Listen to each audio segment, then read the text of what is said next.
Hollywood Silver Screen presenting Apocalypse Z, The Beginning of the End। इस कहानी की शुरुआत में हमें जैक और उसकी वाइफ को दिखाया जाता है। दरअसल जैक अपनी वाइफ के साथ अपनी बहन बेलेन के घर पर आया होता है छुट्टियां मनाने के लिए। यहाँ हम देखते हैं कि जब जैक अपने भांजे के साथ खेल रहा था तब जैक की वाइफ उसे बहुत ध्यान से देख रही थी।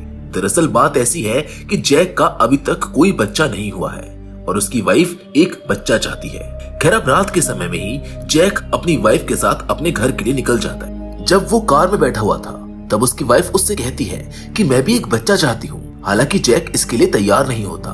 वो कहता है कि ठीक है हम कर लेंगे। ये दोनों जब बात कर ही रहे होते हैं तो उसी दौरान एक ट्रक वाला इनकी कार को टक्कर मार देता है जिससे इनका एक्सीडेंट हो जाता है और यहीं पर सीन कट हो जाता है। अब सीन शिफ्ट होता है कुछ दिनों के बाद जहां पर हमको पता चलता है कि एक्सीडेंट होने की वजह से जैक की वाइफ की मौत हो चुकी है क्योंकि उस एक्सीडेंट में सिर्फ जैक ही बच पाया था।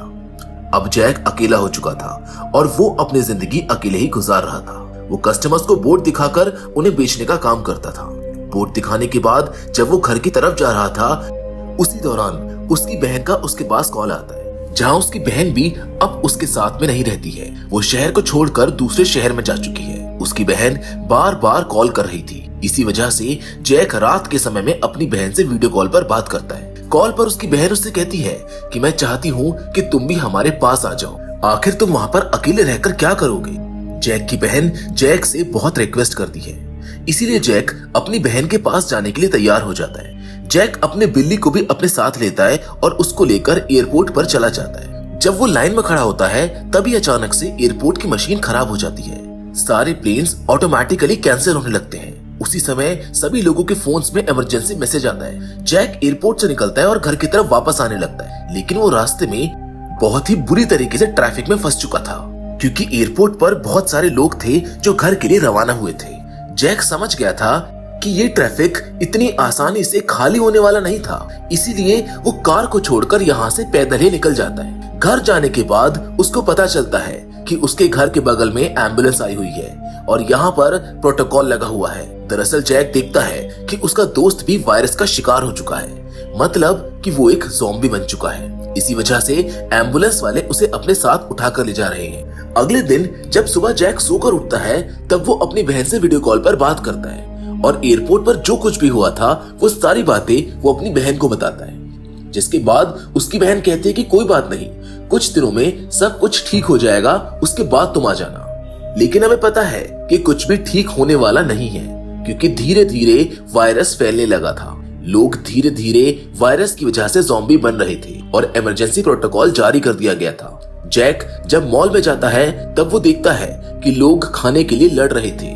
जैक जैसे ही बाहर आता है तभी वो देखता है कि एक ज़ॉम्बी एक पुलिस वाले के ऊपर हमला कर देता है। जैक उसको बचाने की कोशिश करता है लेकिन वो ज़ॉम्बी उसके ऊपर भी हमला कर देता है, जिस दौरान जैक को बचाने के लिए पुलिस वाला गन से शूट करके ज़ॉम्बी को मार देता है और गन से खुद को भी शूट कर लेता है क्योंकि उसको भी ज़ॉम्बी ने काट लिया था। खैर ये सब कुछ देखकर जैक भागकर अपने घर पर जाता है। वो अपने दरवाजे और खिड़कियों को अच्छे से बंद कर लेता है। सभी लोगों को न्यूज के जरिए बताया जा रहा था कि सभी लोग घर के अंदर रहें और सुरक्षित रहें। अगर वो घर के बाहर निकलते हैं तो उन्हें वायरस का खतरा हो सकता है। दरअसल ये वायरस हवा के जरिए फैल रहा था। रात के समय जब जैक अपने घर के अंदर था तब बाहर कुछ सोल्जर्स आए हुए थे जो इस जगह को खाली करवा रहे थे। सोल्जर्स इस पूरे एरिया को खाली करवा देते लेकिन वो जैक को अपने साथ लेकर नहीं जाते क्योंकि जैक ने अपने दरवाजों को अच्छे से बंद करके रखा था। अब जैक इस पूरे एरिया में अकेला आदमी था जो सरवाइव कर रहा था। सुबह होने पर वो हर घर पर जाता है, उनके दरवाजों को तोड़कर खाने को ढूंढने की कोशिश करता है। जिस दौरान जैक अचानक से जब एक घर के अंदर जाता है तब उसको घर के अंदर एक बूढ़ी औरत दिखाई देती है। दरअसल इस औरत का नाम था सिंड्रेला और सोल्जर्स उसको अपने साथ इसलिए नहीं लेकर गए क्योंकि वो चल नहीं सकती थी। वो व्हील चेयर पर बैठी हुई थी। जिसके बाद ये दोनों एक दूसरे से बातें करते हैं और इन दोनों के बीच एक अच्छी दोस्ती हो जाती है। सिंड्रेला को पता था कि कौन कौन से घरों में अभी भी खाना मिल सकता है क्योंकि वो यहाँ से सभी घरों पर नजर रखती थी। जैक जब खाने को ढूंढने के लिए जाता है तब उसे हेलमेट और हेलमेट के साथ एक बाइक भी मिल जाती है। अब बाइक की मदद से खाने को ढूंढने में बहुत आसानी हो जाती है क्योंकि बाइक की मदद से एक घर से दूसरे घर पर जाना बहुत आसान हो गया था। एक दिन जैक जब एक घर के अंदर खाना ढूंढ रहा था तभी उसके पीछे एक इंसान आ जाता है। पहले तो जैक को लगा कि वो कोई ज़ॉम्बी होगा लेकिन जब वो मुड़कर देखता है तब उसको पता चलता है कि ये ज़ॉम्बी नहीं बल्कि वो भी एक इंसान है। वो भी जैक की तरह घरों में खाना ढूंढने के लिए आया था, लेकिन उस बेचारे को खाना नहीं मिलता है। वो डर कर वहाँ से भाग जाता है। इसके बाद जैक को कुछ घरों के अंदर ढेर सारा खाना मिल जाता है जिससे इनका गुजारा हो सकता था। ये दोनों रात के समय में बैठकर साथ में खाना खाते हैं और ढेर सारी बातें करते हैं। एक घर के अंदर जैक को एक रेडियो मिलता है और जब जैक उस रेडियो को चालू करता है तब 999 नंबर पर जैक को एक मैसेज सुनाई देता है। दरअसल उस नंबर पर एक मैसेज बार बार रिपीट हो रहा था। उनका कहना था कि हमारे साथ बहुत से लोग नॉर्थ की साइड में अभी भी जिंदा हैं। इस समय जो सरवाइव कर रहे हैं वो हमारे साथ आकर जुड़ सकते हैं। अब जैक वहां जाने के लिए तैयार हो गया था और वो सिंड्रेला को भी अपने साथ लेकर जाना चाहता था। रात में वो सिंड्रेला से बात करता है और वो भी उसके साथ जाने के लिए तैयार हो जाती है। लेकिन सुबह में जब जैक उसके पास जाता है तब वो देखता है कि सिंड्रेला मर चुकी है। जैक जैसे ही बाहर आता है तभी उसके ऊपर एक ज़ॉम्बी महिला हमला कर देती है। जैक उस ज़ॉम्बी औरत को लात मारकर खुद को बचाने की कोशिश करता है, लेकिन वो औरत बहुत जिद्दी थी। पर इस बार जैसे ही वो जैक के ऊपर हमला करने के लिए आती है तभी जैक अपने हथियार से उसके ऊपर हमला करता है, जिसकी वजह से उस ज़ॉम्बी औरत की मौत हो जाती है। उस औरत को मारकर जैक को बहुत अफसोस हो रहा था क्योंकि वो किसी की भी जान नहीं लेना चाहता था। खैर इसके बाद जैक जाकर अपनी बाइक लेता है और नॉर्थ की तरफ निकल जाता है। जंगलों से होते हुए जब वो गुजर रहा होता है तभी अचानक से धीरे से सारे ज़ॉम्बी उसकी आवाज सुनकर उसके पीछे पड़ जाते हैं। जहां पर वो एक कैंप के पास पहुंचता है, लेकिन उसकी आवाज सुनकर जो ज़ॉम्बी उसके पीछे पड़े थे वो भी उसके पीछे वहां पर पहुंच जाते हैं। जैक अपनी बाइक को लेकर वहां से भाग रहा होता है, लेकिन अचानक से गलती से जैक बाइक से गिर जाता है। वो फटाफट से उठता है और फिर से अपनी बाइक स्टार्ट करने की कोशिश करता है, लेकिन काफी कोशिशों के बाद भी उसकी बाइक स्टार्ट नहीं होती। इसी वजह से वो अपनी बाइक छोड़कर जंगल के अंदर भाग जाता है। दरअसल जैक जंगल के रास्ते से होकर अपनी बोट के पास जा रहा था, लेकिन ज़ॉम्बीज़ अभी भी बहुत बुरी तरीके से उसके पीछे पड़े हुए थे। जैक फौरन दरवाजे को बंद कर देता है और अपनी बोट के पास चला जाता है। इसी दौरान जैक पानी के अंदर एक बोट को देखता है। दरअसल जैक उसी बोट को लेकर यहाँ से निकलना चाहता था, इसलिए वो बोट के अंदर जाता है और उसको स्टार्ट करने की कोशिश करता है, लेकिन वो बोट स्टार्ट नहीं हो रही थी। अब जैक जैसे ही नीचे के कमरे में आता है तभी उसको एक बच्चा दिखाई देता है जो कि ज़ॉम्बी बन गया था। जैक कुछ नहीं कर सकता था।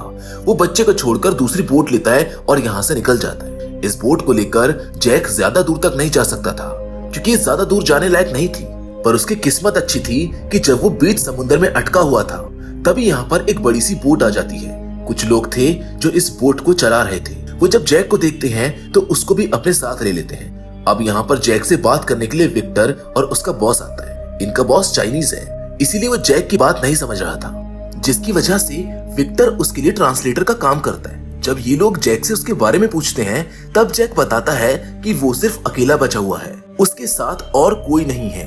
यहाँ विक्टर उसको ये भी बताता है कि जैक एक डॉक्टर है। शायद वो अपने बॉस से झूठ बोलकर जैक को बचाना चाहता था, क्योंकि डॉक्टर की जरूरत लोगों को हर जगह होती है। इसी वजह से बॉस उसको कुछ नहीं बोलता, बल्कि वो जैक को यहाँ रहने की परमिशन दे देता है। रात के समय में जब जैक आराम कर रहा होता है तभी वो बाहर के साइड में कुछ लोगों को देखता है जो कि बोट पर थे और मदद मांग रहे थे। अगले दिन सुबह होने के बाद जैक कुछ खाने के लिए बाहर आता है और जब विक्टर उसके पास आता है तब वो उससे पूछता है कि रात के समय में कुछ लोग यहाँ पर बोट से आए थे, वो लोग कहाँ पर हैं? जिस पर विक्टर कहता है कि यहाँ पर कोई नहीं आया था, तुम्हें शायद कोई गलतफहमी हुई होगी। अगर तुम जिंदा रहना चाहते हो तो अपने मुंह को बिल्कुल मत खोलना। अब विक्टर उसको लेकर अपने बॉस के पास जाता है। दरअसल उसका बॉस जैक से ये पूछ रहा था कि इन लोगों के लिए जरूरत का सामान कहाँ मिलेगा। फिर जैक मैप में निशान लगाकर इन लोगों को बताता भी है। इसके बाद जैक बाहर आता है, तब वो उस बोट को देखता है जिसे उसने रात के समय बाहर देखा था। जिसके बाद जैक समझ जाता है कि ये लोग लुटेरे हैं और बुरे लोग हैं। इसके बारे में जैक फिर से जाकर विक्टर से पूछता है। वो विक्टर से ये भी कहता है कि मैं भी जानता हूँ कि तुम भी यहाँ पर फंसे हुए हो। वो ये भी कहता है कि तुम एक पायलट हो और मैं जानता हूँ कि हेलीकॉप्टर कहाँ रखा हुआ है, हम दोनों यहाँ से भाग सकते हैं, बस तुम हमारा साथ दो। जिसके बाद विक्टर कहता है कि अगर नहीं मरना चाहते हो तो शांति से यहाँ पर रहो और कुछ भी गलत मत करना। ये कहने के बाद विक्टर वहां से चला जाता है, लेकिन जैक अब शांत बैठने वाला नहीं था। रात के समय में वो अपनी बिल्ली के साथ यहाँ से भागने के लिए पूरी तैयारी कर लेता है। वो जैसे नीचे आता है तभी वो दो लोगों को देखता है। इन लोगों को बांध कर रखा गया था। जैक इन्हें बचाने के लिए इनके मुंह को खोल देता है, लेकिन इनमें जो बूढ़ा आदमी होता है वो डर के मारे चिल्लाने लगता है जिसकी वजह से लुटेरों का एक साथी यहाँ पर आ जाता है जो जैक को यहाँ देखकर शूट करने वाला होता है, लेकिन बीच में विक्टर आ जाता है जो उस आदमी को रोकता है और उसके गले को दबाकर उसको जान से मार देता है। फिर वो जैक से कहता है कि तुमने बहुत बड़ी गलती कर दी है, अब हमको यहाँ से भागना होगा। इसके बाद जैक और विक्टर दोनों ही बाहर जाते हैं और एक छोटी सी बोट में जाकर बैठ जाते हैं। उस बोट पर सवार होने के बाद ये दोनों उस बोट को लेकर यहाँ से निकल जाते हैं। इसी दौरान पीछे से कुछ लोग उनके ऊपर फायरिंग कर रहे थे, जिस वजह से एक गोली आकर विक्टर को लग जाती है। समुद्र के किनारे आने के बाद जैक फौरन जाकर एक कार ढूंढ लेता है, जिस कार की मदद से वो अपने साथ विक्टर को लेकर उस जगह पर जाने लगता है जहां उसने हेलीकॉप्टर को देखा था। लेकिन वहां पहुंचने के बाद उसको पता चलता है कि हेलीकॉप्टर तो यहाँ से हट चुका है। उसी समय पीछे से कुछ ज़ॉम्बीज यहाँ पर आ जाते हैं जो जैक के ऊपर हमला करते हैं, लेकिन जैक उन ज़ॉम्बीज को गन से शूट कर देता है। जिसके बाद जैक विक्टर को लेकर अस्पताल के अंदर जाता है, क्योंकि ज्यादा खून बहने की वजह से विक्टर की हालत खराब हो गई थी, वो बेहोश होने लगा था।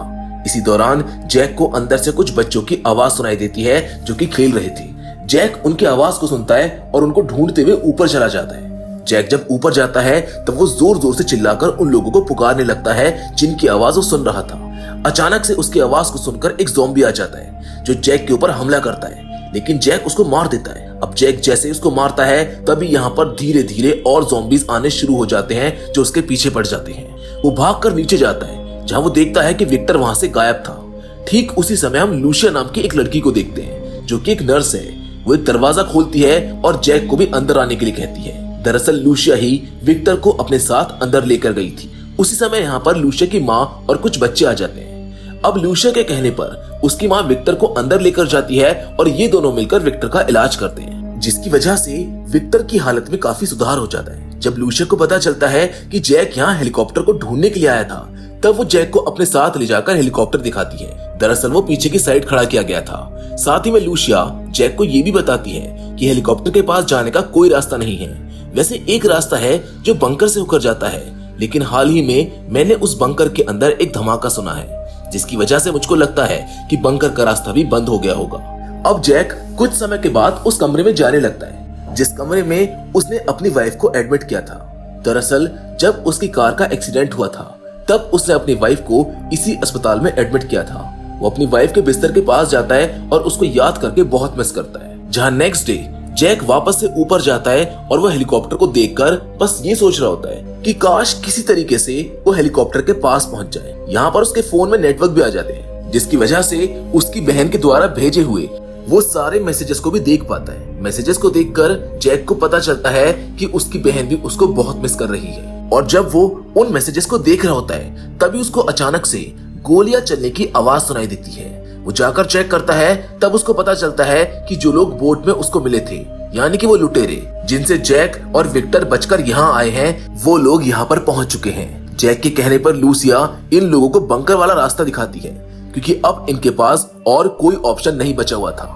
जैक इन लोगों को इसी रास्ते की मदद से हेलीकॉप्टर तक ले जाना चाहता है। अब सामने एक दरवाजा था जिसको पार करने के लिए ये लोग दरवाजे को खोलते हैं। उसी समय यहाँ पर एक ज़ॉम्बी आ जाता है जो लूसिया की माँ के ऊपर हमला कर देता है। वैसे ये लोग ज़ॉम्बी को मार देते हैं, लेकिन बाद में लूसिया देखती है कि ज़ॉम्बी ने उसकी माँ को काट लिया है। उसकी माँ इन सभी लोगों को सेफ रखना चाहती थी, इसलिए वो इन लोगों को यहाँ से जाने के लिए कहती है। ये लोग जब आगे बढ़ते हैं तब इन्हें और ढेर सारे ज़ॉम्बी दिखाई देते हैं जो कि लाइन से खड़े हुए थे।